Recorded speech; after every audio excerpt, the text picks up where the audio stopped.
Proverbs 18:22 says, when a man finds a wife, he finds something good. It shows that the Lord is pleased with him. Find a good spouse, you find a good life. That's kind of what the teaching has been in America, especially amongst those who are from the Bible Belt. But it seems like in the last 20 years, 70% of the time or more, he who finds a wife gets divorced. He who finds a wife is miserable, almost 7 out of 10 times.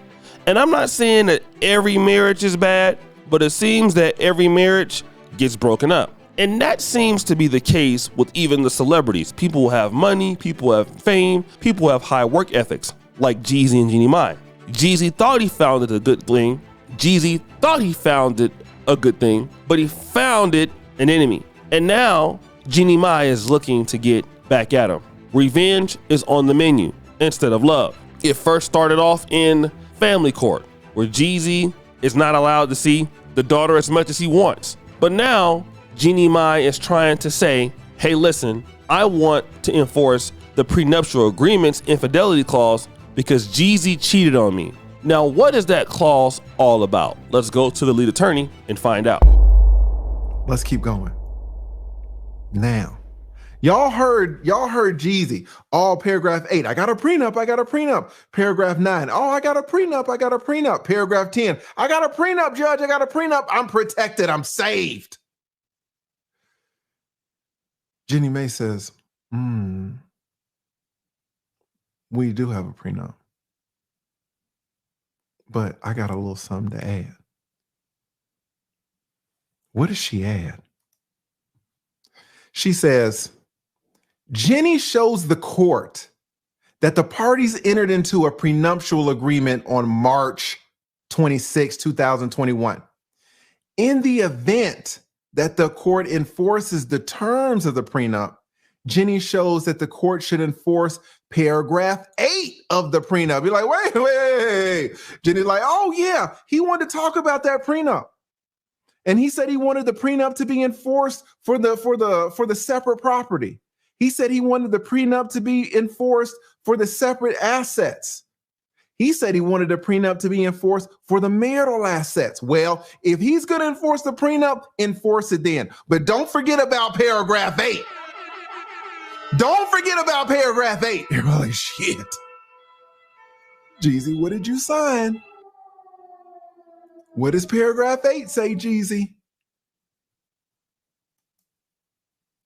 He says, Jenny says that the court should enforce paragraph 8 of the prenuptial agreement regarding infidelity.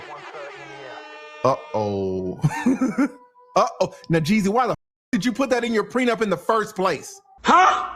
But remember, guys, Jeezy is the one that filed for divorce. It wasn't Jeezy who filed for divorce. It was only after Jeezy filed for divorce that she submitted her countersuit for divorce, according to the lead attorney. Let's check it out. Let's look at her complaint. Let's look at her Jeannie Mai's complaint for a minute here. So you got J. Wayne Jenkins, aka Young Jeezy, the sole survivor. Then you got Jenny, respondents answer and counterclaim. She's suing you, no. All right. So she says, now comes Jeannie Mai, wife, and files answer and counterclaim to petition her husband's divorce. She admits the allegations in paragraph 1, paragraph 2, admits they got married in paragraph 3, paragraph 4. Now let's look at this for a second, because a lot of people are keying off on this. What does she say in paragraph 4? She says, Jeannie Mai admits the parties' marriage is irretrievably broken as provided in OCGA 19-5-13-3. However, she reserves the right to amend this response to add additional grounds for divorce that may be appropriate. What additional ground is she going to add? Does anybody know? There's many grounds for divorce in Georgia. So like 13 of them. But she is going to add a specific ground. But she's like, listen, I ain't going to do it now because I'm warning you. You saw what happened with Puffy and Cassie. Cassie tried to let him live, and he didn't want to agree. Cassie had to put that thing on him, and he folded. Jeannie's like, listen, I'm going to just say that I'm asking you for a divorce because the marriage is irretrievably broken. But if you make me do it, Cassie, I'm going to amend this. But let's get back on track here with the whole discussion. Remember, it was Jeezy that filed for divorce. And who wanted to save the marriage? It wasn't Jeezy.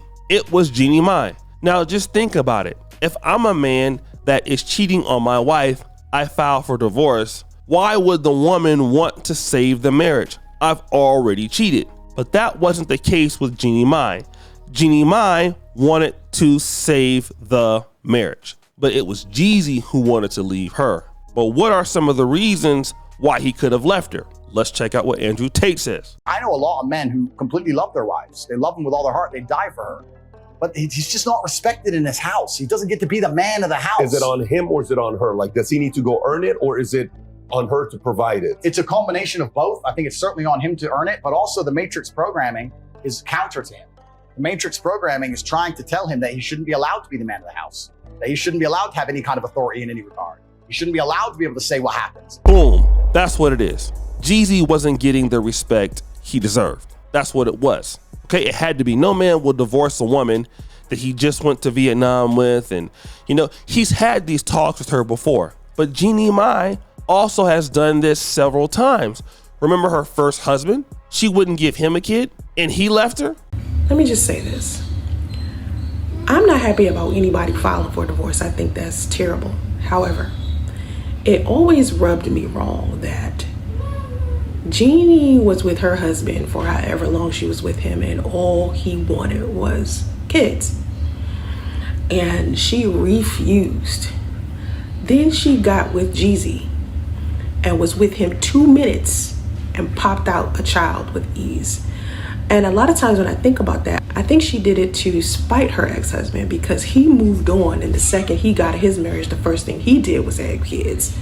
So right after that, Jeannie did that. And to me, I kind of had a feeling that something was a little off, but I just hoped that, it was just me being weird, you know what I mean?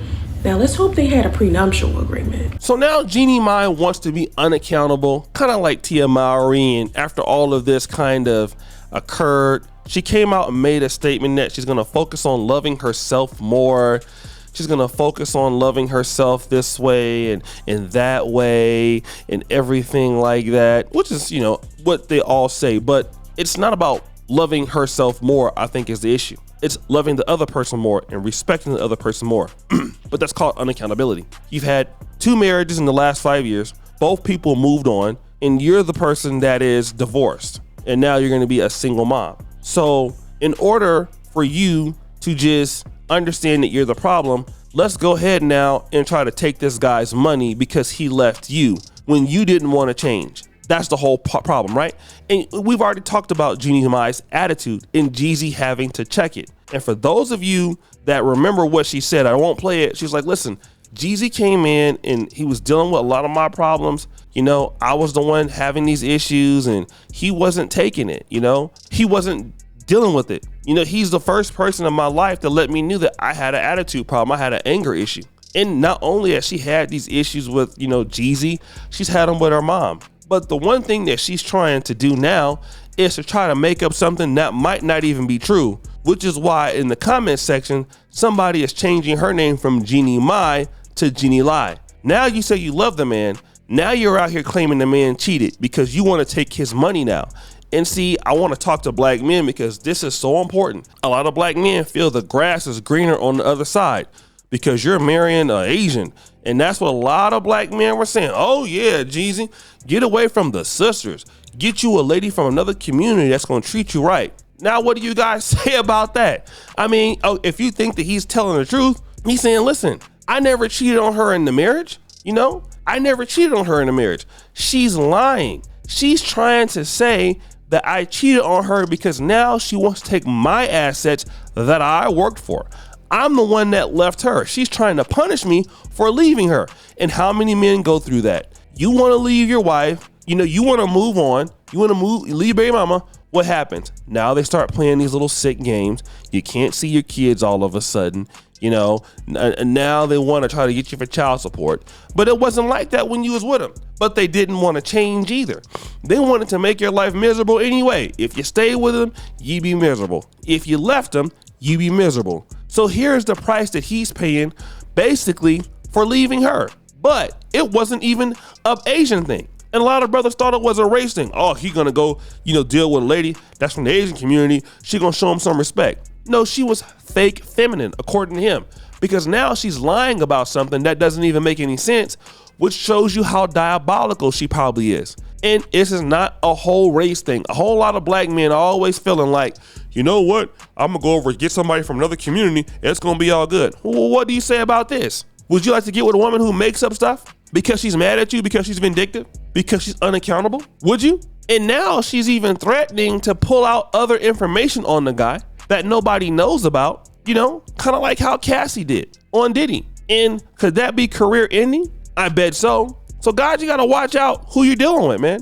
Just because a person is not black, don't mean that they're better. So guys, what do you think? It's your boy O'Shea Duke Jackson, back at it again with another episode of The Celebrity Junk. I really appreciate you for all that you do. Subscribe, hit the bell. We're out.